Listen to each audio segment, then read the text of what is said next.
is everybody doing tonight? So I think we're gonna go maybe for about 90 minutes tonight. I'm hoping to go that long. Again, kind of working up. I don't have as much time as I used to necessarily. Just working back up to about the 2 hours where I wanna go, and I start a little later. Anyways, those are all excuses. So what we're gonna do tonight is I'm gonna start off with just talking about shell chords, and I put a link in the description from Open Studio, and their website's Open Studio Jazz. It's I think it's an entire, it's of course a studio in St. Louis, but there are two jazz pianists who do a bunch of YouTube videos. I really encourage checking them out. They have a ton of stuff that's actually super applicable even beyond piano. In fact, today I was going through their guided practice session that Adam Manis did today, talking about harmony and substitutions. But anyways, that kind of led me to being like, because let me just talk about the inspiration. So if you go through their videos, they'll talk about this idea of a moot chord.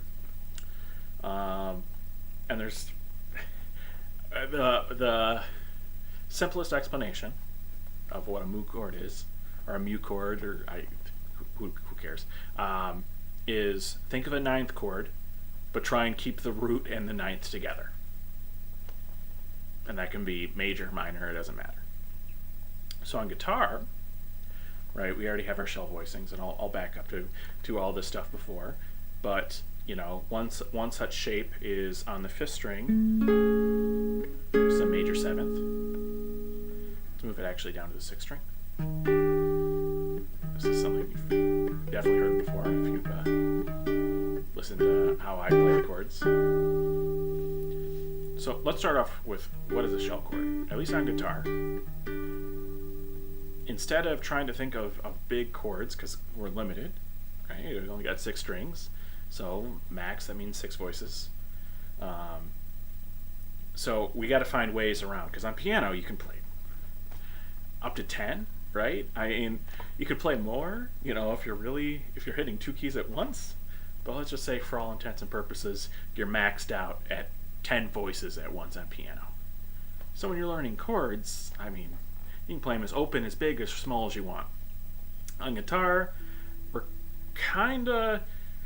we can play 6, but we need it to be barred. So really, we're looking to about maybe 4 voices at once, which is really good. Yeah, I mean, most music is structured around 4 voices. Think about it. We got soprano, alto, tenor, bass. So 4 strings, or 4 fingers, 4 strings, 4 voices is pretty good. But generally, we want to make it simpler, and this is, where I kind of disagree with a lot of, beginning guitar books that give you all these like barred or 4 voice chords. I don't think it's that good of a starting point, and instead you should be thinking much simpler than that, and stuff that you can expand and build on. So this is where shell chords come in. So let's talk about chords. What are the 2 most important notes in any chord? And we're in jazz, so we're talking about generally 4 note chords, right? So 1, 3, 5, and 7, and then maybe extensions if we get more, but for them, they're 7 chords, they're 4 note chords. Well, it turns out if you think about the harmony, the thing that really determines most of what a chord is actually its 3rd and 7th, right? So a major 7th has a major 7th and a major 3rd. A minor 7th has a minor 3rd and a minor 7th. A dominant has a major 3rd and a minor 7th. Now you could say, well, what about the half diminished? Yeah, but the way I play it with the shell chord, just think about 3rds and 7ths. It sounds nicer if you really embrace the harmony, but for our intents and purposes, you need the 3rd and 7ths. So let's keep this simple. I mean, the other important note I would say is the root. So that's the idea of the shell chord. Try and play the root 3rd and 7th.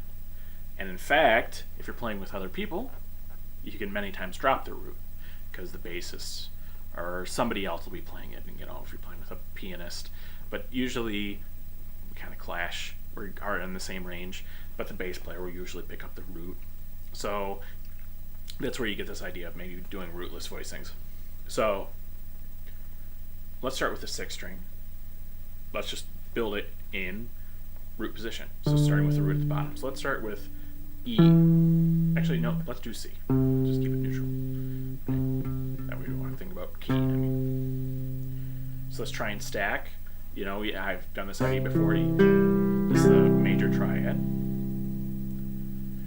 So 1, 3, 5, and the major 7s here. As I said, we're going 1, 3, 5. So you would get this shape, but usually on the bottom 3 sets of strings, what we do is we go 1, 7, 3. We make it a more open voicing. And the reason why, so we get our 2 important notes on the 2 middle strings. And if we keep with our same shape as before, not doing this kind of open voicing, but keeping back to that same shape, you'll notice the 3rd and 7th are on the middle 2 strings. Very nice. So that's pretty much the basics of shell chords. Really simple, easy to play. I've used heard me play my chord changes.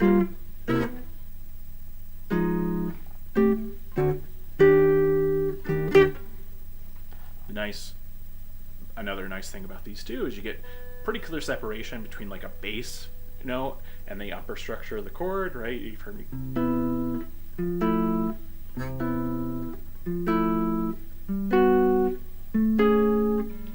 Really nice on guitar. So you get your thumb or whatever your lowest finger is. Right, you get this type of stuff, right?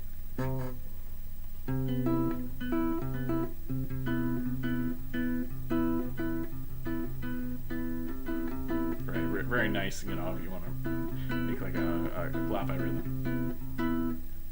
So that's the simplest idea, and all you have to do is change this for your different tonalities, right? So we said this is our major 7th. You can actually convert this into a 6th chord pretty easily. We just need to lower our 7th by a whole step, and you get a shape that looks like this on the bottom 3, and you get a shape that looks like this for the 3rd through 5th string.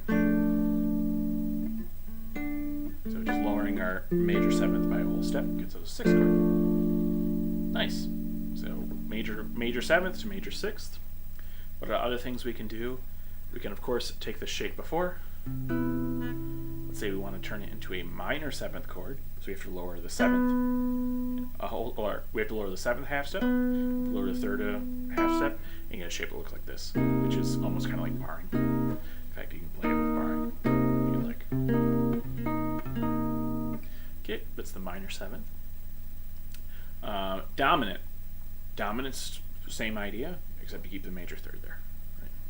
So on the bottom 4 strings, I guess it would be, but I'm thinking it as the root on the 6th and the root on the 5th. So it's kind of like arrow shape. All the songs I played, if I'm playing chords, I'm just doing these. Cool. But because we're only using 3 fingers, we can start approaching this a different way. We can add in a 4th voice by adding an extension, and that's kind of what I want to work through today.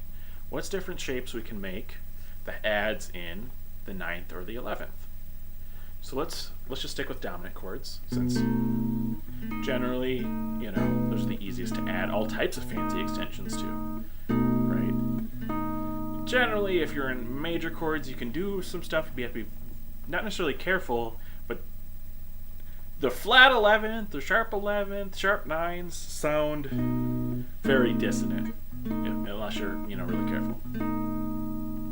Start with this shape, so we got 1, 7, this is the 3rd right here. And our root's here. So we can get a 13 chord right away by 6th right here. So we get a shape that looks like this.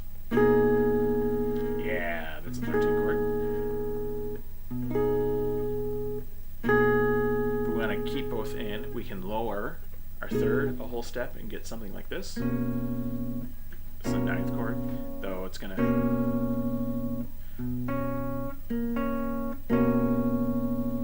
We can do as I said, the weird, not necessarily weird ones. Yeah, that's a flat 9. Now, one thing to know is a minor ninth is a very nasty interval. Right, let's play the octave. So usually if you kind of want to disguise this, you don't want to keep this in this way. So again, our various techniques to do that is we can bring back in the third under here.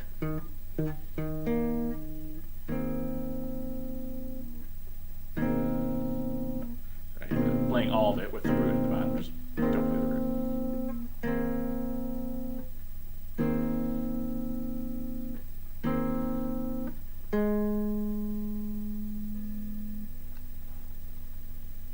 So what else? What other shapes can we make? Again, back to our 7th. Let's actually go back to these. Again, our root is here.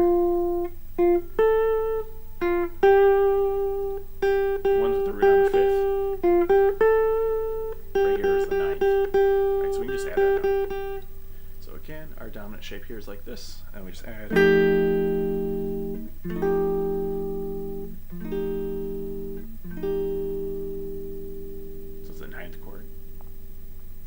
Back to this thing about ours. So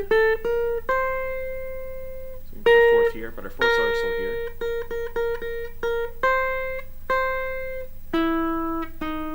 Wait. So we're in C, or sorry, this is F. This is 9.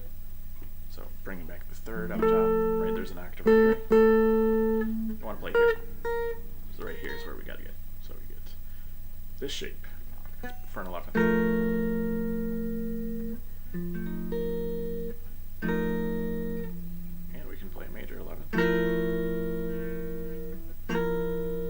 See, I think I might be quite. Let me make sure it's not because I'm out of tune. No, this one's a little low.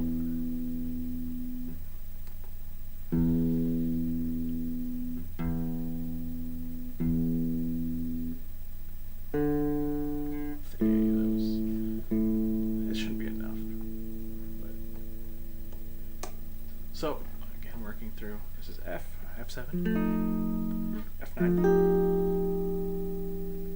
and then we can drop the root, and we get this. Yeah, there we go. So that's a dominant 11th chord. Like I said, we can bring it back to major if we'd like. We can turn this into a kind of a 6th chord with some extensions. This is a structure. That actually doesn't sound too bad. We can get this. This would be the 6-9 chord. Yes, the meme chord. I think these sound nice, especially with the context.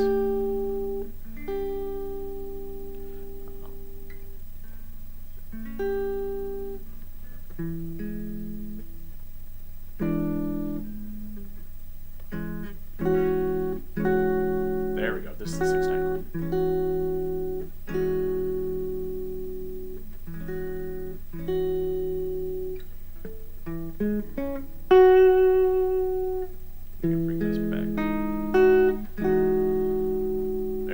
That's the major 7th with the 9 on top. Other ideas we can do even with this is we can bring down the 9th down an octave and you get shapes that look like this. But the 2 and the 3 kind of conflict. So instead you can go 2, 5, and then 8. And of course this is back to it's the root 1, 5, 8. And the nice thing about shell chords is we can pick up notes, we can add notes, depending on what we want to do. Very flexible. All right, so you can mess around with this all different types of ways. The inspiration of this is a special type of 9th chord where we want to keep the root and the 9th or the 2 as 2 connecting voices, right? So back here, even in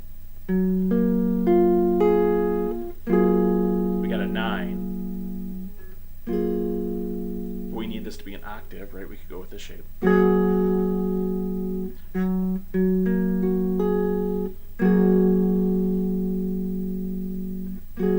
It's already really pretty. Let's talk about doing a shell kind of like voicing. We want really about 3 voices, right? Again, we could just keep the top 3 as this. But the pattern that I liked is this one. So start with our major chord. Right, so start with the major triad shape. 1, 3, and octave. We're going to keep the octave. We're going to change the third to the 5th. And here is the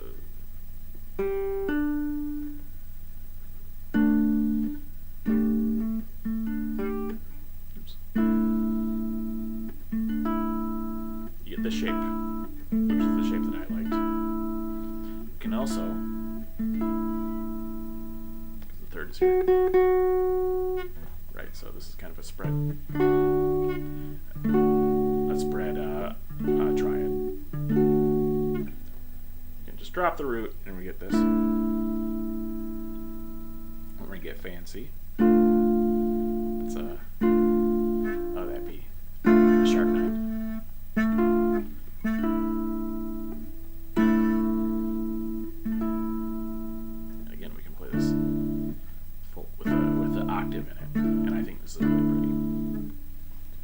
So that is the mu chord. The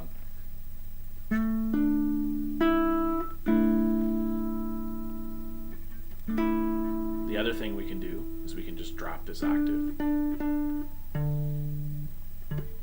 And again, it technically isn't a mu chord anymore, but it has the 5 and the 9, I think, sound very pretty together. And then we can bring back in the major 8th, or major 7. Yeah, and I like this voicing.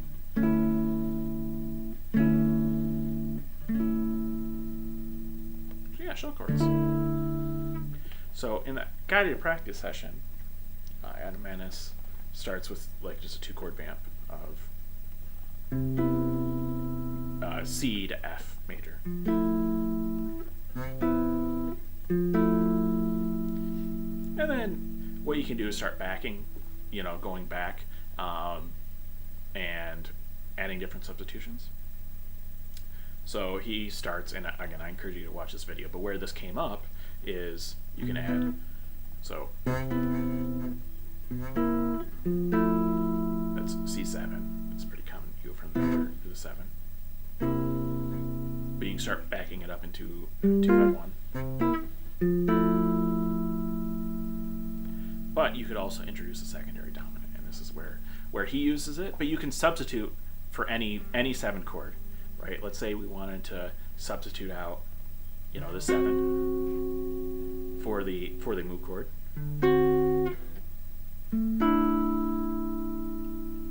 So you can get movement that sounds like this. Again,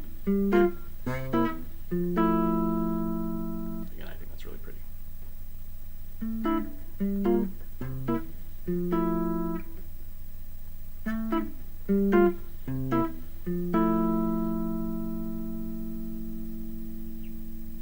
So, one trick for this is if you want to go from the 1st to the 4th, you can substitute in this shape that is starting on the 2nd, which is where the D9 is effectively what we're doing, but we're keeping these voices together, right? So these are a 2nd.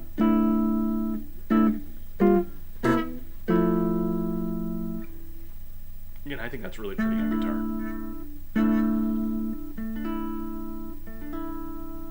So we keep this shape.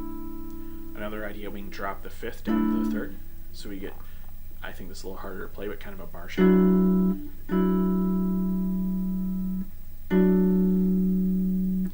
We could also get super fancy. This is just hard to play. We could bring back the 3rd.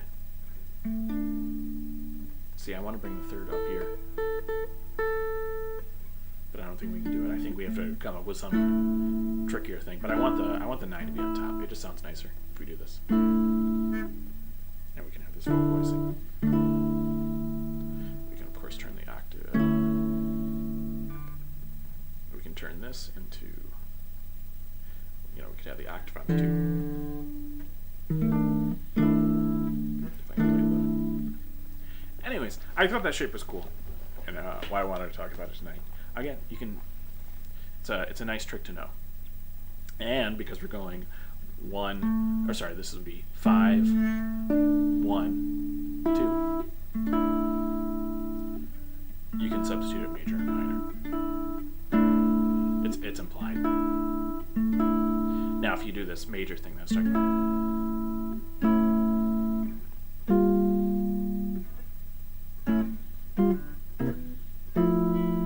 then you gotta be careful. But that's the flexibility. This nice structure is that's what I'm looking for. It's kind of like a power chord. It's neutral, I guess.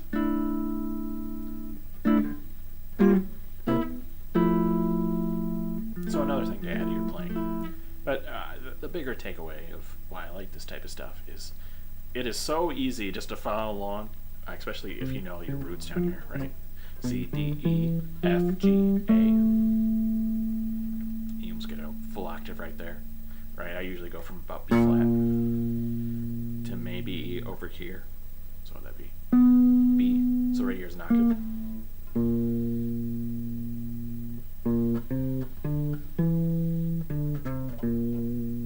Right. Rhythm changes. I mostly play this, right?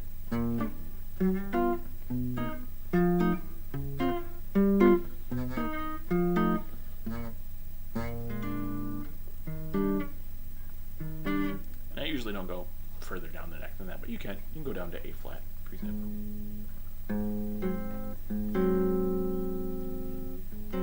But the reason I usually don't go further down is it starts getting uncomfortable, and you already have this range up here where it's easy to switch over.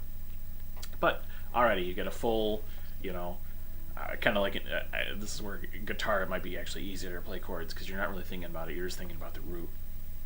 Instead, you can do a full 2-5-1. You don't necessarily have to play the bass note.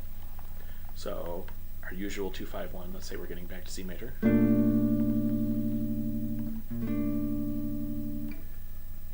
So our 2-5-1 would be, again, keeping it. Let's say we want our last shape to be on here.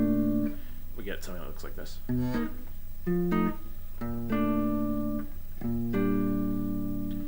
this is pretty standard. So it's 2, 5, 1, 6. And there, the trick is I'm actually doing the 6th chord of the 1.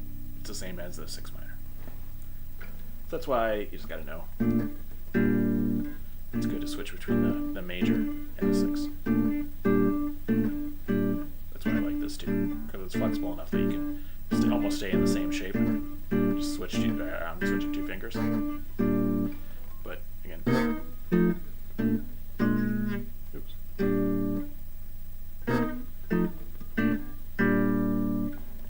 Right, if you just want to, you can vamping on this is good too, especially if you're learning improvisation.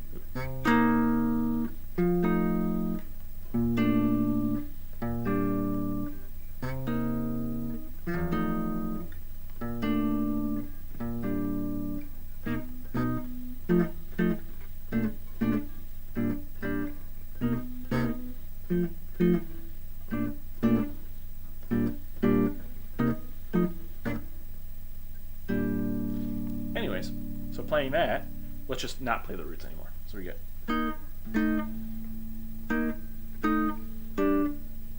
Well, oops. And here, another nice thing about these things is you really understand how the thirds and sevenths are moving, right? So, starting with the minor, we move the 7th down to get our dominant. Then we move our 3rd down to get back to our 1 chord, and then to get down to the 6th, we're lowering our 7th down again. Really easy to visualize. Oops, should be.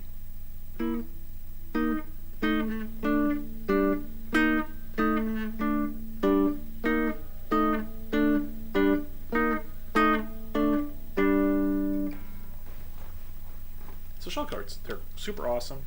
I think kind of the first thing you should learn, especially if you're learning harmony on guitar, just because it'll allow you to play so much more stuff that you won't be. And again, this is kind of different than the Barry Harris stuff I'm doing, where I'm learning it to actually harmonize full scales. But if you just want to play chords, I mean, this is so easy to bring out in your toolbox.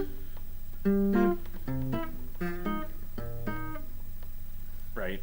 And in fact, let me show you another example of something I play. Let's just say we want to play, and of course it's the bridge for rhythm changes. But let's just say we want to play 7 chords, so down to 7 chords, in let's say a cycle of fifths. On guitar, it actually is this trick. So you start. Let's do cycle of fourths, and then we can think about cycle of fifths. It turns out it's the same idea, except reversing, starting on the fifth string and fourth string. At least I think so. I could be wrong about that. It might be moving up. I might have to work out. But definitely cycle of fourths is this, where it's, because this is movement by force, because I'm moving up string set.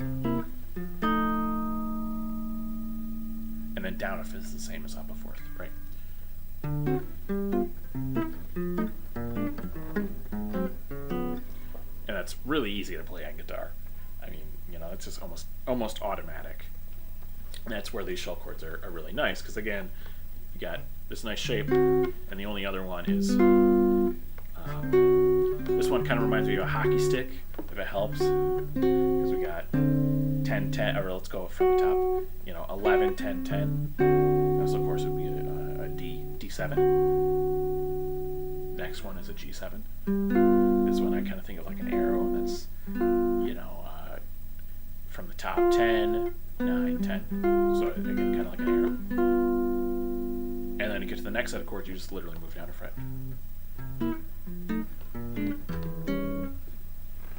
So that's really easy. Now let's think about sevenths and fifths.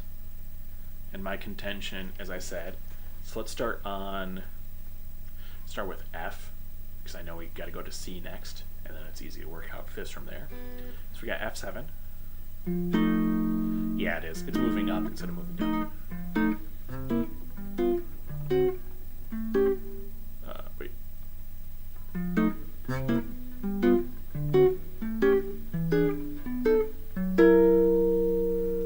So that's movement in fifths. So just going, we're doing 7 chords in fifths. And of course, it turns out our 2-5-1 is movement in fourths. Just making sure that we have the right tonality in the chords, right? Which is why, as I said, you get the same movement down a whole step.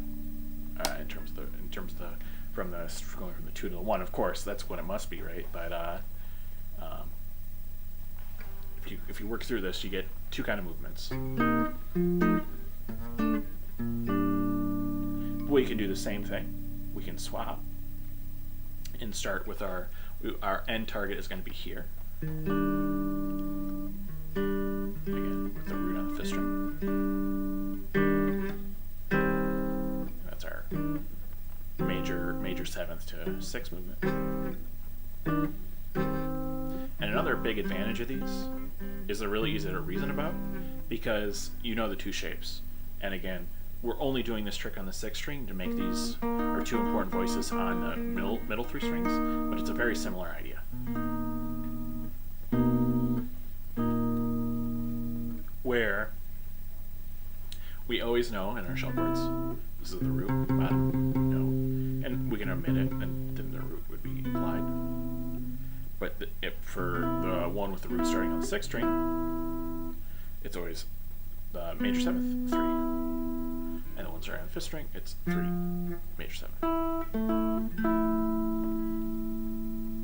So they're pretty easy to reason about in terms of, you want to have a minor chord, the 3rd is there, so you just lower the 3rd. So, back to this idea, how do we do a 2-5-1 with these shell chords when our root is on the 5th string? Again, back to our original concept. This is where we're going to end up. We need to get our 5th chord. Easiest way to do that is just move down a string set. As I said, down a 4th is the same as up a 5th. They're inverted. Going up a 5th is the same as going down a 4th.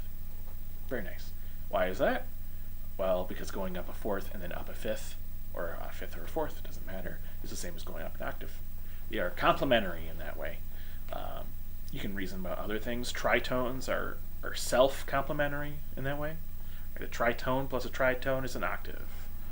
It's kind of what makes a tritone sound kind of nasty. In that it equally divides. In fact, almost all of the equal divisions of the octave don't have the nicest sounding chords when you stack them, right? A double tritone, I mean, what would that even be? It would be this. Very dissonant. As I've talked about before, when you stack minor thirds, you get this. A diminished triad. And then there's the augmented triad, or stacking major thirds. They're all dissonant. Shocker. And I'm not entirely sure about this, but I think it is related to the symmetry of the octave. Generally, it's by convention too. A major chord is both major and minor chords, right? Triads. Let's just stick with triads. Have a major third and a minor third. Major chords has the major third first, and minor chord has the minor third first. So yeah. Anyways. No. Come on, come back, internet. Boo. Really? Man, we've had such a good streak lately. Coming back, maybe? Maybe I'll switch to my other. Nope. Really? Man, that's annoying. Come on. Come back. Had a good streak lately. I haven't really had problems. Too many problems with internet connectivity. There we go. I think we're back. Are you kidding me? There we go. I think we're back. Okay, we're back to green, baby. No, we're not. Kind of back. Alright, it looks like we're mostly back. So anyways, I just wanted to go over a 2-5-1, starting on the 5th string. And it turns out I'm going to go down and over. Right before, with this, let's just conceptualize and frame again, because I was saying that we go. So thinking about, we're going to end here. We move up one fret, up one fret, up one string, and then back. Right? So instead, thinking it this way, we're ending here. We kind of reverse it. We go up one fret, and then down the string. So it's.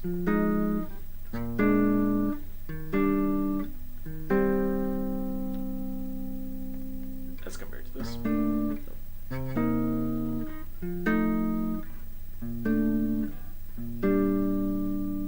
Now, generally, what voicing do I prefer? As you can tell, I mostly think about things on the 6th string. I think the open voicing sounds a little nicer than a closed voicing. With that, I'm going to take a real quick break and be right back. If I can get there.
Now what I wanted to work out a little bit, now that I'm back, is let's just maybe apply this shape to a song, right? So let's go, It Could Happen to You, which, playing the chords out, so it's E flat major, G minor, C7, and already that should be,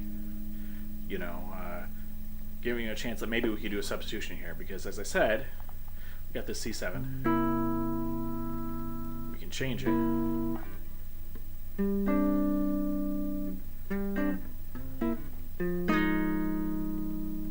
because there's a period of the song, right, where we do this kind of root 2-5-1, but it's a secondary 2-5-1 right to F minor, because it actually should be, instead of G minor, it's actually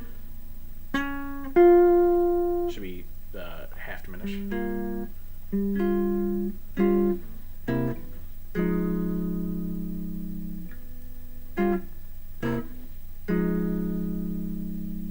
But as I was saying, anytime we see a 7 chord, we can always, it's the easiest to just say, let's swap over, and we're going to play a ninth. Well, as I was saying before, we got our root, so it's 5, octave, 2. You can also change this to use a third. I think this is harder to play, but it's kind of bar shape. Let's just think about it slowly. So we got E flat, G minor,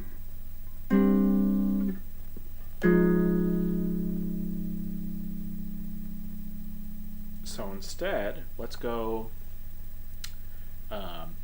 so this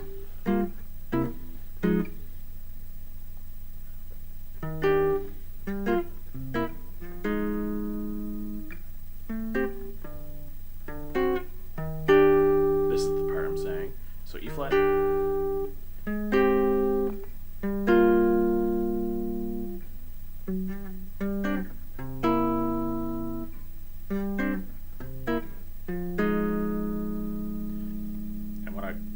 practice is just even that, just going C7. Well, let's do the move, the move chord, because again we got a whole bar. We can interject these. In fact, we could do these for all of these. Let's just even reason about that for a second, because we got E flat. Change this out for it. It's mu. Yeah, it's mu is how it's spelled. I don't know the exact history. I wonder if we could learn. We could do the oldest trick in the book. In fact, I'm curious enough that I'm gonna maybe bring it over the other screen. Let's see. Is there Wikipedia? Is there?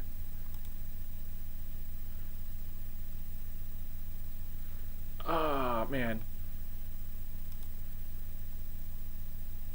Merge and the Steely Dan. I'm disappointed. I thought that there'd be a specific. I think it's related to, because it's actually a suspension. Yeah, it's add to. I don't know. I don't know enough of a history. I just know of this concept. Anyways, the idea is keeping the. It's just a 9 chord. Is the general idea. That we can play a major 9, but keeping the interval between the 9 and the root as close as possible, which in this case would be a major 2nd. Boo. I thought there'd be more to it. It's just, whatever. Anyways, I feel bad. I feel like I don't know enough of the history. I just know about this concept, though. I mean, just watching and paying attention enough. Anyways. So, start with E flat. Again, doing this to turn it into a 9 chord. See, let's go E flat. Actually, that's really pretty.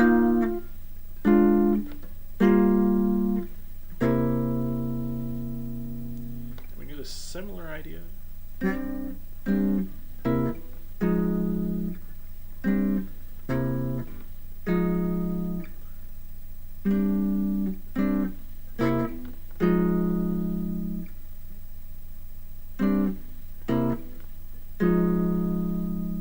just practice that. Let's go. We got E flat. Let's just get all their different 9 versions. Oops, that would be.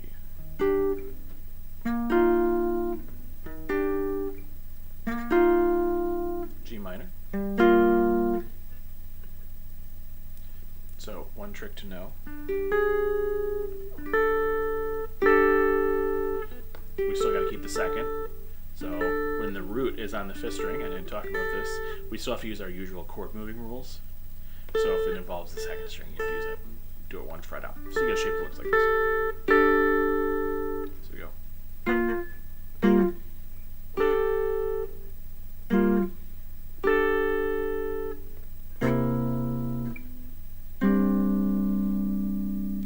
G minor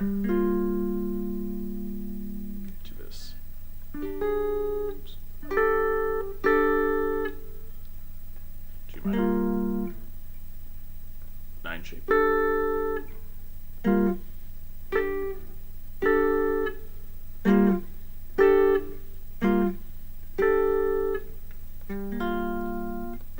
can also get minor 6 chords out of this.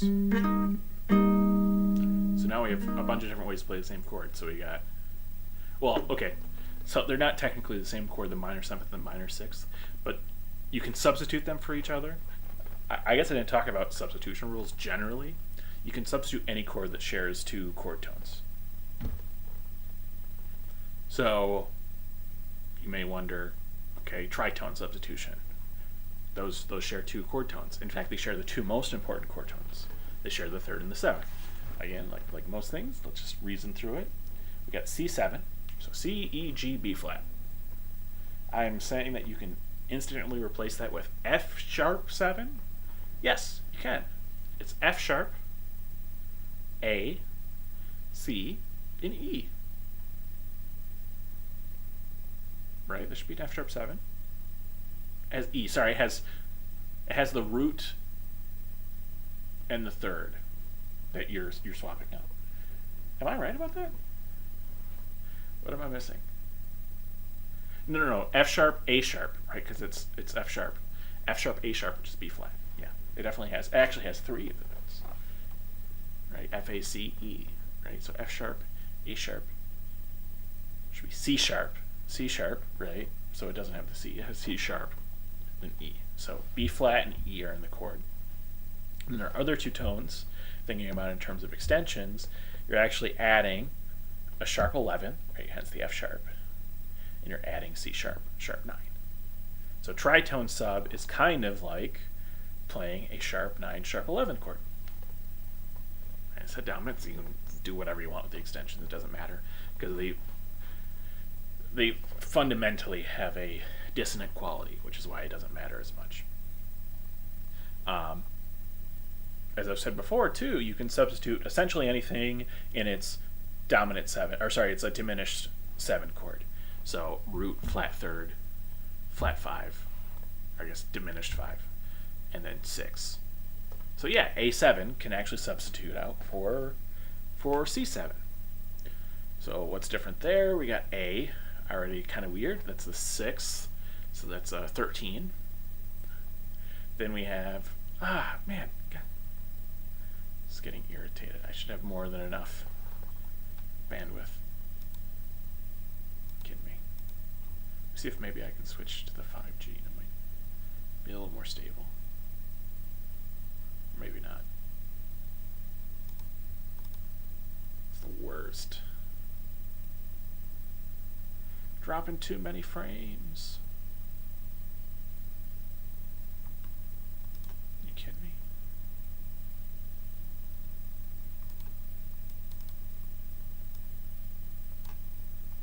No.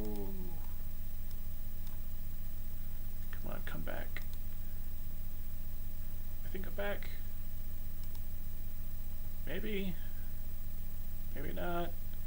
God, this is irritating. It's been so stable the past few days. So, I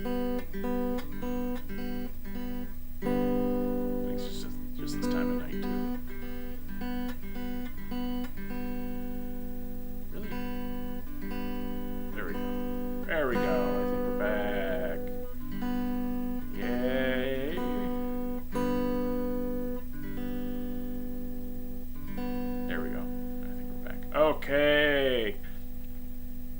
So back to our original question about substitutions, that the tritone is kind of like a sharp 11, sharp 9 sub.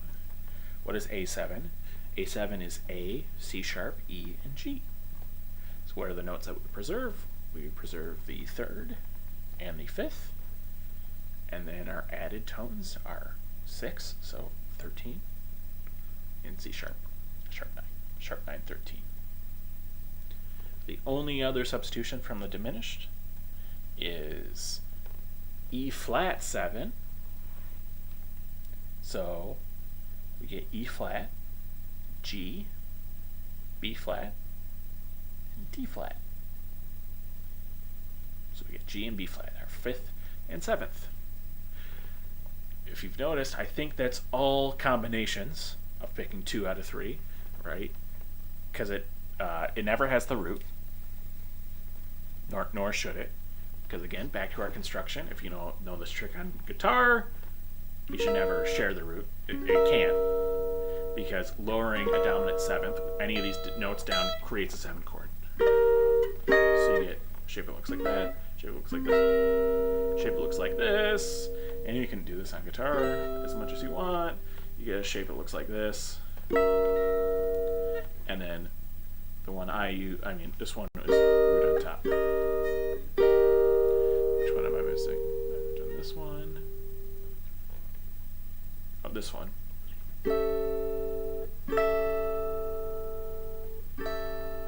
But it can't have the root, right? Because our root is always the note we lower. So you can't lower one of these and get this, right? Then it would be the same chord. Kind of using the geometry of how these chords are structured to know that it can't, right? I've proven to myself that it can. So tritone is sharp 11, sharp 9, right? Because it's F sharp is the 11th, and C sharp is the 9th, right? A7 is just sharp 9, 13, right? Because of the C sharp. And then E flat is E flat, G, B flat, D flat.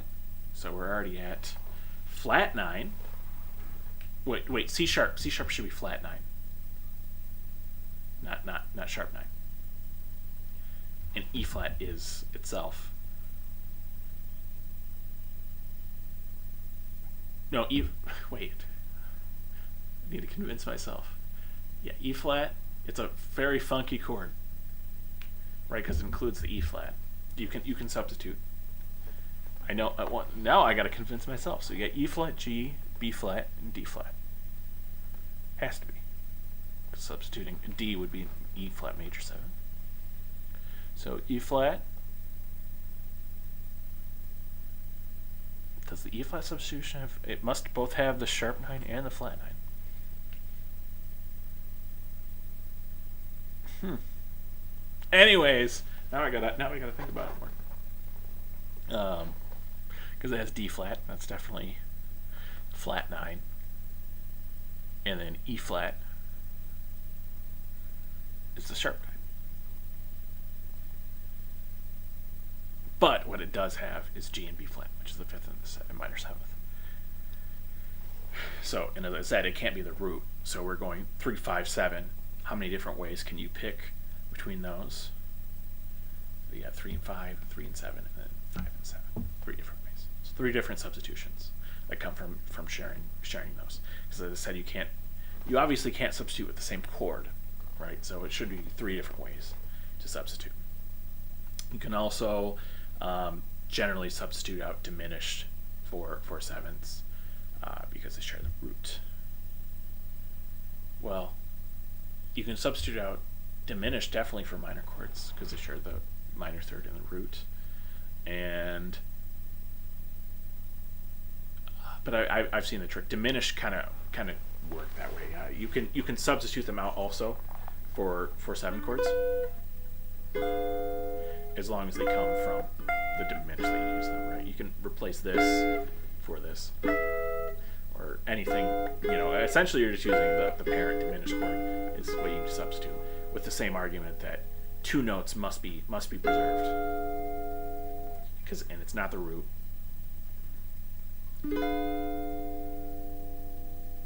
Well, no, 3 notes have to be preserved, right? Because we just manually substitute it out. So the 3rd, 5th, and the 7th are preserved when you do a diminished swap. So you do a diminished half a step above. Right? Or below. I believe below? No. Definitely half a step above works. But half a step... I've seen half a step below, too.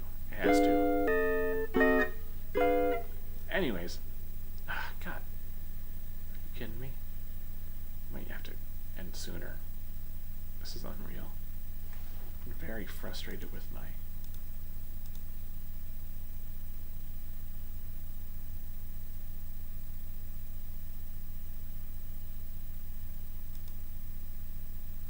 Come on, come back. No! It's unreal. Should have more than enough to string.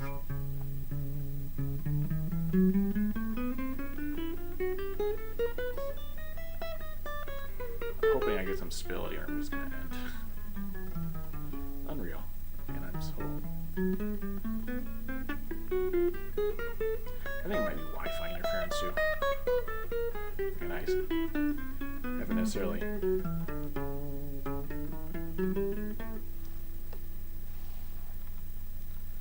Oh, man. This is really bumming me out. It's coming back fast enough that I never really lose the ability to continue streaming, but it's bad enough that it's just annoying the hell out of me.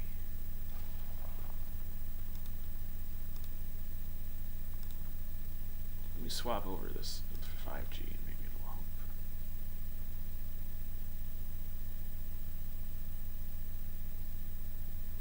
Maybe. Maybe that'll make things more stable. We shall see. We shall see. Anyways, back to what I was saying before. Again, my Wi-Fi went out twice.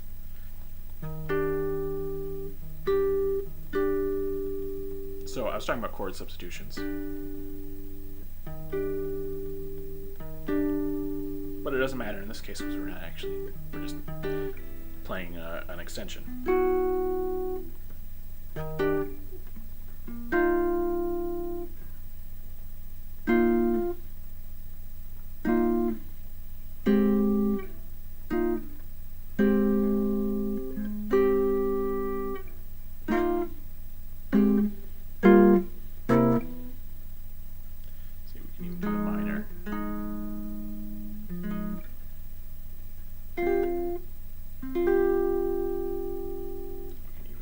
Play the minor if we want.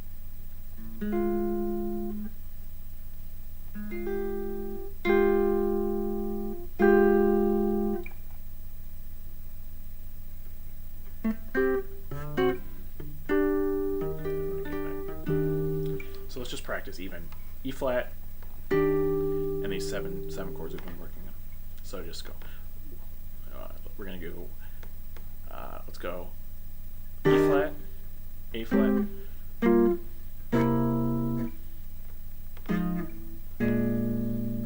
let's just go through the full cycle. So it's E flat, A flat, G minor, C7, F minor, B flat.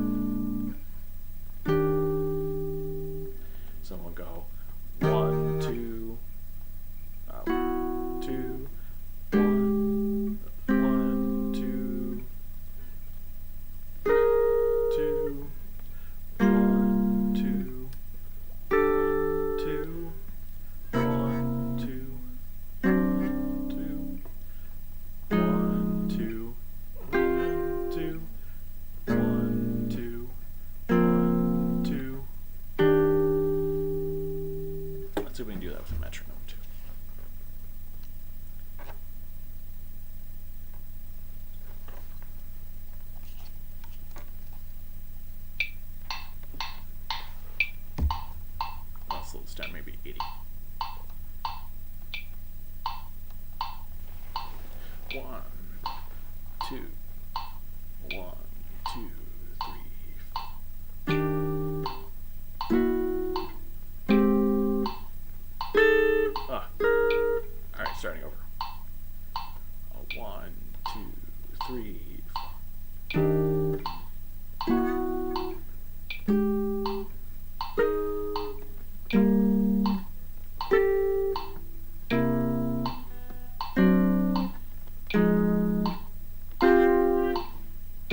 Let's just try it using all of the 9 chords first. So we got E flat. Nope. We got E flat. A flat. G minor. Should be here. C7. F minor. And then B flat. So E flat.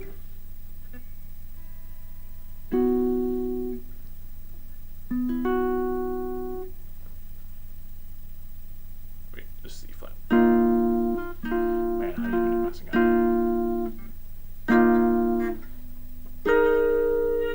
There we go. E flat. G minor. C7. Then F7. B flat.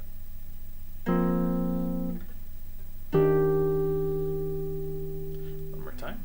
E flat 7. Or E flat 9. A flat 9. G minor 9. That should be here.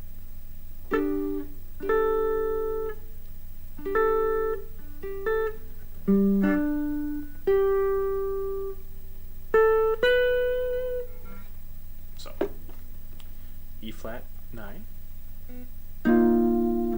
A flat. G minor. C 9. F minor 9. And then B flat 9.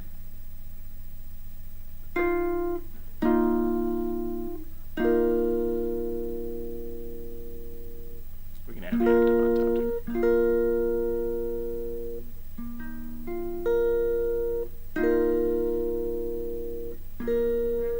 So an octave of this. And that's pretty. But just gonna.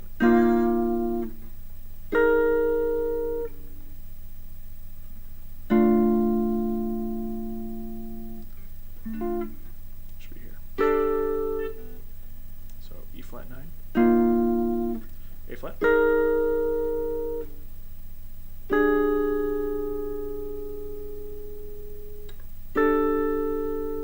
See A flat. So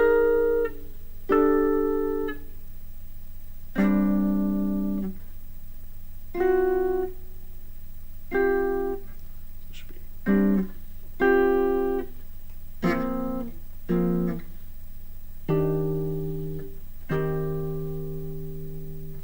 I don't know. I'm gonna work out some issues. I'm gonna be right back. I think we're just gonna play what we know.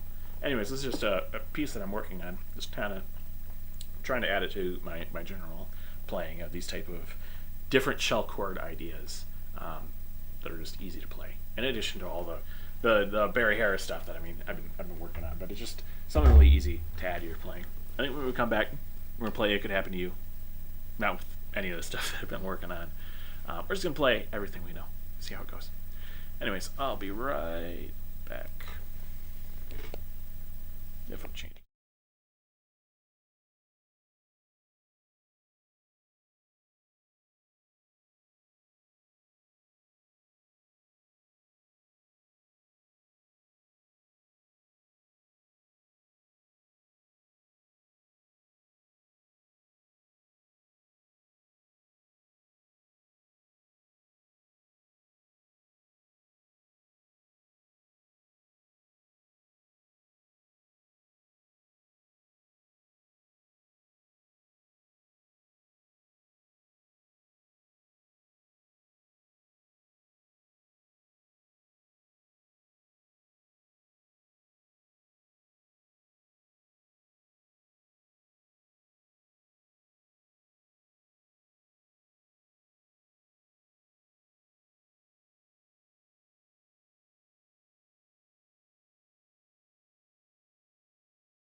with IRL Pro, it could happen to you.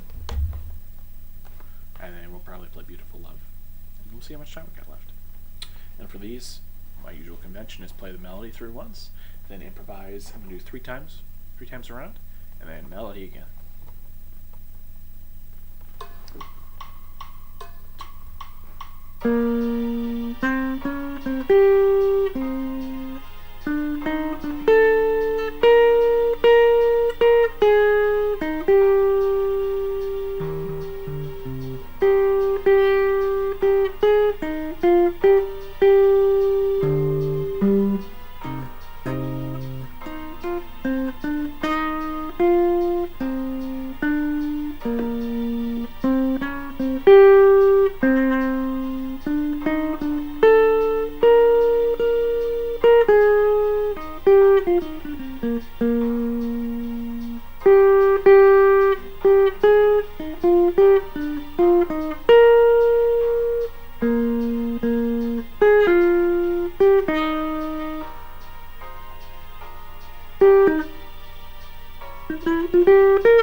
I thought some of those solos were weak, but I gotta just play along more with this, and I think I'll come up with better lines. I thought that was okay. Play Beautiful Love.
I like that one a little bit better. I thought there was some good stuff in that.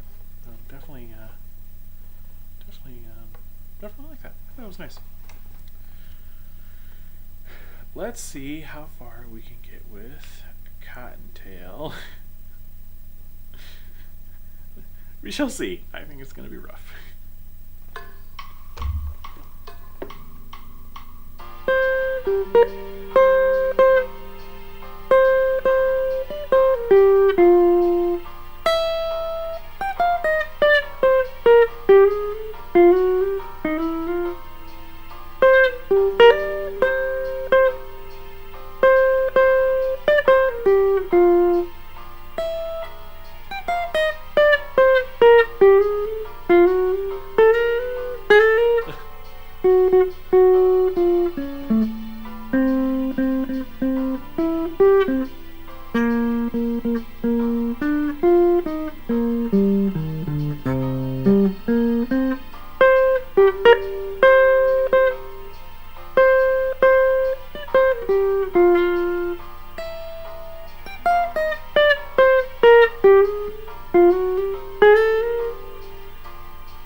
Gotta work on that quite a bit more.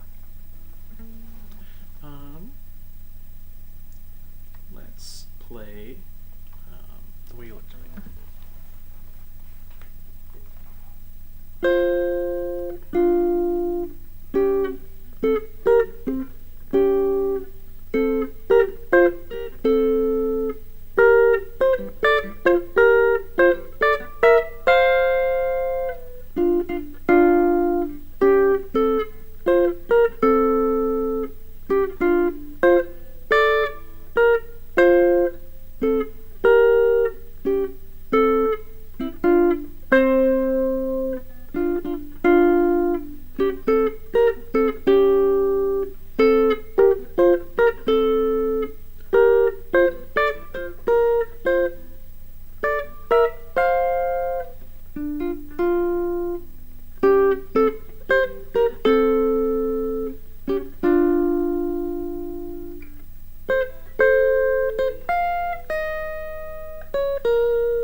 kind of want to add it. I mean, I don't even know the.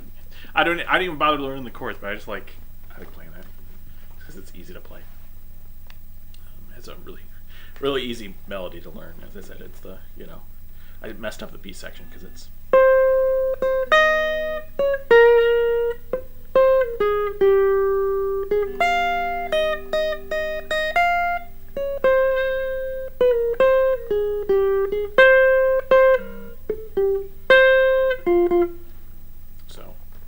Still working on that a little bit, but I think that's probably the closest to, one I've already recorded it, for my fiance, but I like playing that. That's something I want to play regularly. I've already, you want a fun, interesting fact? I played Misty on the stream. I can't remember how to play it anymore. It is funny how memory is.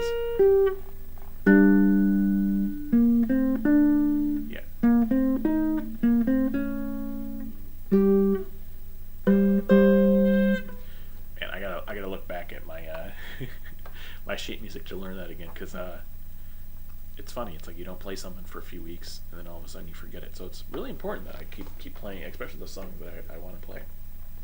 In fact, I should go. Let's work through Blue Bossa.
Blue Boss is another one that I should do the Barry Harris stuff with, because it also is kind of, it's based on C. It's kind of based on C natural minor. Even just so. This is the fifth right here.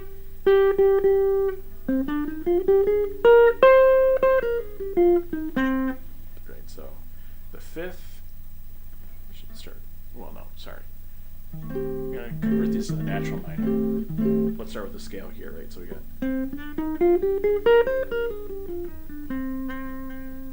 This should be the 6.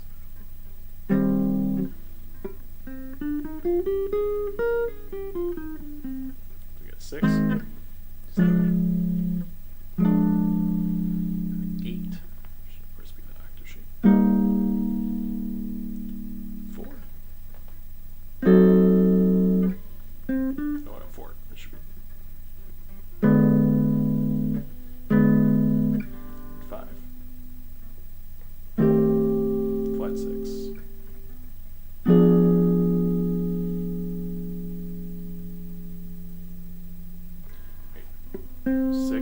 6, 7, 8. 1, 2. 6, 7, 8. 2, 3. 5. Flat 6.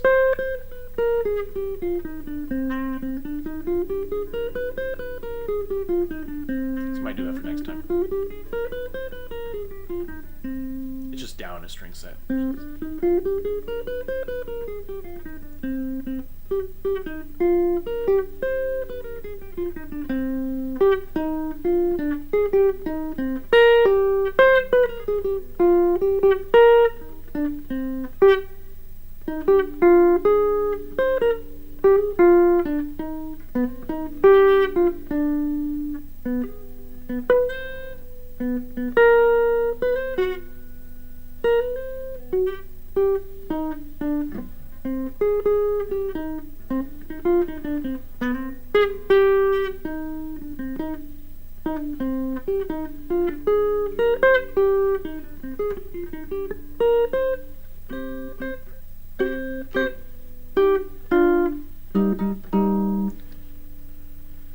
Alright, so we got about a minute left.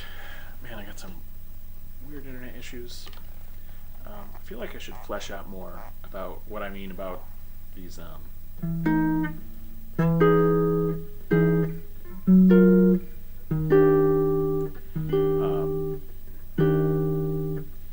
these shell chords. And I really should flesh out. I really like these. These almost sound like, you know, they should be. These are kind of like sus2 chords. They just give it a different sound, especially if you're playing with the root.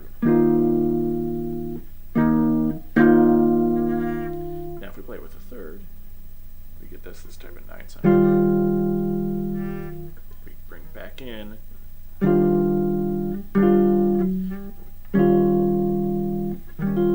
I like the 9 sound. 9s have always been really pretty.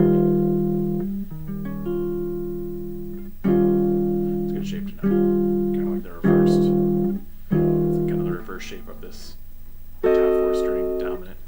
The inverse of it on the bottom 4 strings is a 9 chord, 9 7. And again, we can turn it back and turn it. That's really pretty too. So I'm gonna work on that. Maybe make some materials actually laying out these shapes, but just trying to flesh it out.